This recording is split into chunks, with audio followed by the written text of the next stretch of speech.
atas si diskon hutang bunga yang 15 juta. Lalu karena si hutang tersebut sudah dibayarkan di tanggal 30 Maret, maka hutangnya berkurang di debit, di kreditnya diskon hutang bunganya berkurang, dan di kreditin juga ada pembayaran kas senilai jumlah yang di kreditnya ada pembayaran kas nilai 400 juta. Nah, di sini ada pengajuan pinjaman atau hutang dengan aturan line of credit atau standby loan. Di sini ada beberapa ketentuan terkait dengan pengajuan hutang yang sifatnya itu line of credit. Yang pertama, jenis plafon kredit modal kerja ini dapat ditarik sesuai dengan kebutuhan dan dikembalikan jika entitas telah memiliki dana untuk membayarnya. Jadi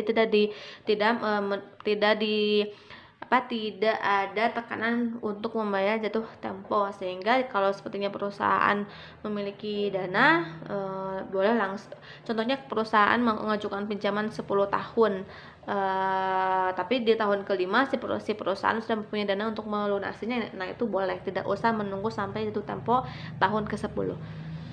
Yang kedua, hutang dan bunga diperhitungkan dari jumlah uang yang ditarik. Dan yang ketiga, bank menerapkannya dan menerapkan biaya penarikan. Jadi setiap ada penarikan hutang, si bank menetapkan biaya atas penarikan tersebut. Dan yang terakhir, jika ada pembayaran yang tidak sesuai dengan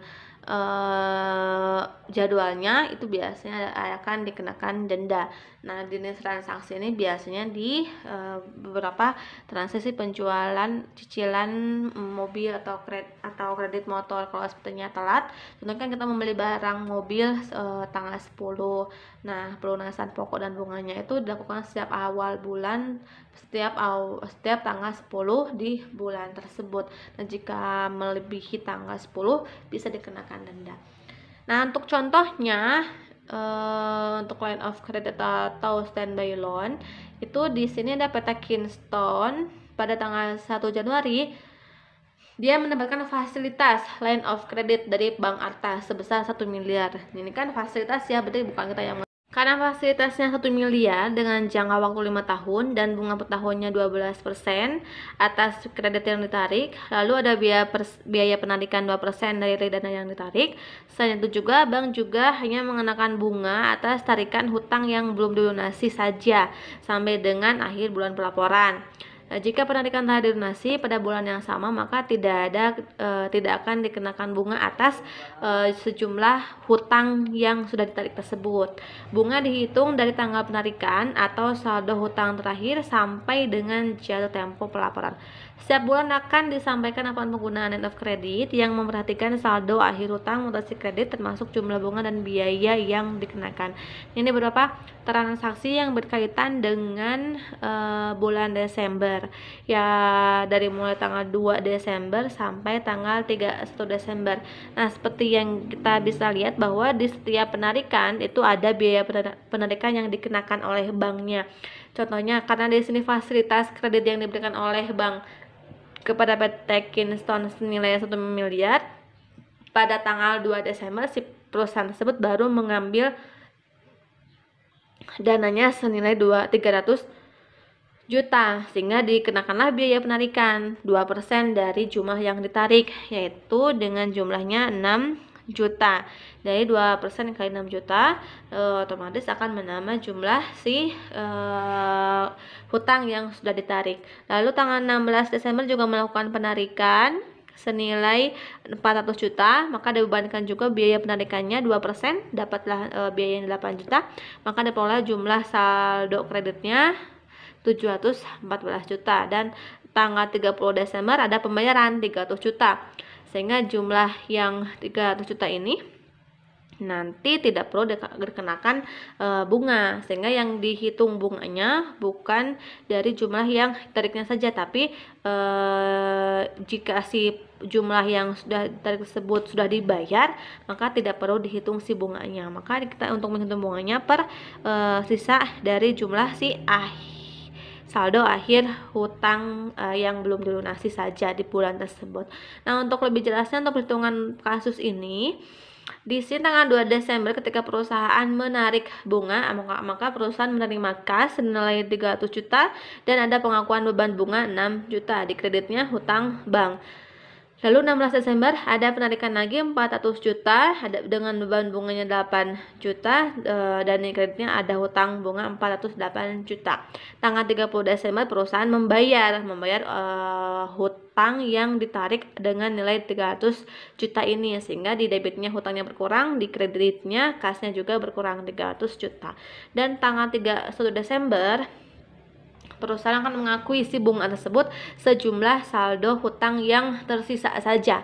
Sehingga karena di sini nih saldo hutang tersisa 414 juta, maka yang jumlah tersebut dikalikan dengan persentase bunganya 12% dikalikan dengan jangka waktu. Nah, ingat untuk yang yang line of credit ini jangka waktu yaitu dari transaksi penarikan terakhir sampai ke akhir periode pelaporan. Karena di sini transaksi penarikan terakhirnya tanggal 16 Desember, maka jarak dari 16 Desember sampai 31 Desember itu 15 hari, sehingga untuk jangka waktunya 15/360 diperolehlah beban bunganya 2.070.000.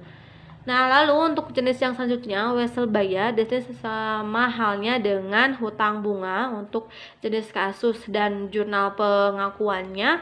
Namun yang membedakan kalau sepertinya di tadi hutang bank mah di kreditnya hutang bank, maka kalau wesel bayar di kreditnya itu wesel bayar dengan diganti nama akunnya saja, yang tadinya hutang bank jadi wesel bayar. Atau istilah bahasa Inggrisnya itu notes payable. Nah, biasanya wesel bayar ini berbeda dengan yang hutang bank. Kalau hutang bank itu kan kita memperoleh dananya jika si hutang bank itu akan muncul ketika kita membutuhkan dana untuk kebutuhan kita. Namun kalau seperti wesel bayar digunakan untuk mendapatkan dana atau pelunasan hutang dagang. Namun di sini ada perjanjian yang disepakati antara bank dengan antara pihak ketiga dengan perusahaan di atas surat perjanjian. Nah, kalau sehingga dokumen yang digunakan di wesel bayar ini itu berupa surat perjanjian antara kedua belah pihak, atau kita sering sebut dengan surat wesel atau promissory notes. Kalau di utang bank itu yang dokumen yang digunakannya itu dokumen kredit bank yang disediakan oleh banknya langsung. Lalu yang bagian ketiga terkait dengan nilai batas jangka pendek dengan kegiatan operasi entitas. Di sini contohnya yang pertama ada utang usaha. Utang usaha itu timbul ketika perusahaan melaksanakan transaksi untuk kegiatan utama perusahaan, di mana si perusahaan mempunyai kewajiban untuk melunasinya di kemudian hari. Dan di sini juga biasanya perusahaan melaksanakan transaksinya dengan adanya ketentuan berupa jangka waktu pelunasan dan diskon, atau kita sering menemukannya di perusahaan dagang. Istilahnya itu 2/N, N/60, evaluasi pemohon atau destination. 2/N itu jika jika perusahaan mampu melunasinya dengan 2/N 2/10 ya. Ya, maksud di sini 2/10, berarti di sini dapat diskon 2% jika dilunasi dalam jangka waktu 10 hari, dan untuk jangka waktu pelunasannya selama 60 hari. Yang berdasarkan PSAK 14, di sini ada aturan terkait dengan pajak yang dikreditkan. Ketika kita membeli barang atau menjual barang, biasanya kan si barang tersebut harga tersebut sudah termasuk pajak, ada yang belum. Nah, di sini di PSAK 14 diatur bahwa pajak yang dikreditkan tidak menambah nilai persediaan, namun pajak yang tidak dikreditkan itu akan menambah persediaannya. Untuk contoh transaksi hutang dagang, yang pertama ada pencatatan hutang dagang. Di sini ada transaksi PT Sejahtera selama bulan Desember tahun 2020. Per tanggal 12 Desember si perusahaan tersebut membeli barang secara kredit senilai 200 juta dengan ditambah dengan PPN-nya 10%. Berarti di sini harga yang 200 juta ini belum termasuk PPN. Persyaratan jual beli 2/10 N/30. Lalu ketentuannya FOB shipping point, berarti semuanya itu ditanggung oleh pembeli. Pembayaran hutang dilakukan tanggal 22 Desember. Tanggal 29-nya perusahaan membeli lagi secara senilai 330 juta. Namun yang pada transaksi kedua ini si harga tersebut sudah termasuk nilai PPN-nya. Maka kita harus mencari si harga dasar pengenaan pajaknya berapa, dasar pengenaan. Persyaratan jual belinya sama N/30, lalu FOB shipping point, pembelian dibayar dengan menggunakan wesel. Sehingga untuk jurnal yang dilakukan di tanggal tersebut, untuk tanggal 12 Desember, debitnya ada persediaannya bertambah senilai harga persediaannya yaitu 200 juta, lalu ada PPN masukannya 20 juta. Nah, ini yang dimaksud dengan di dalam tadi PS angka 14, jika si harga jualnya belum termasuk PPN, maka si PPN tersebut akan menambah si persediaannya. Maka di sini jumlah PPN yang dibebankan yaitu 10% dari harga jual, yaitu 200 juta. Maka diperoleh PPN-nya 20 juta, di kreditnya hutang dagang 220 juta.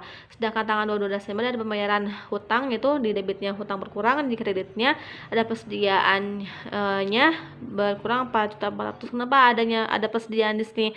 Karena si perusahaan membayarnya pada dalam jangka waktu 10 hari, sehingga diperoleh diskon sebesar 2%. Dapatlah di sini diskonnya 4.400.000, sehingga jumlah kas yang dibayarkan hanya 215.600.000.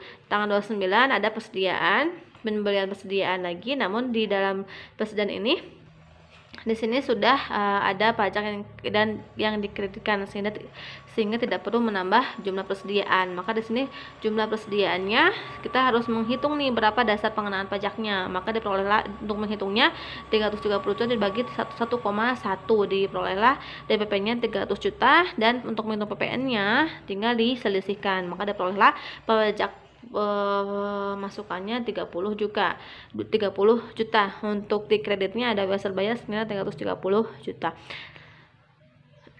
Nah, ini untuk yang tanggal 12 dan tanggal 29 ada perbedaan pengakuan pajak sesuai dengan yang diatur dalam PSAK 14. Lalu untuk contoh yang selanjutnya terkait dengan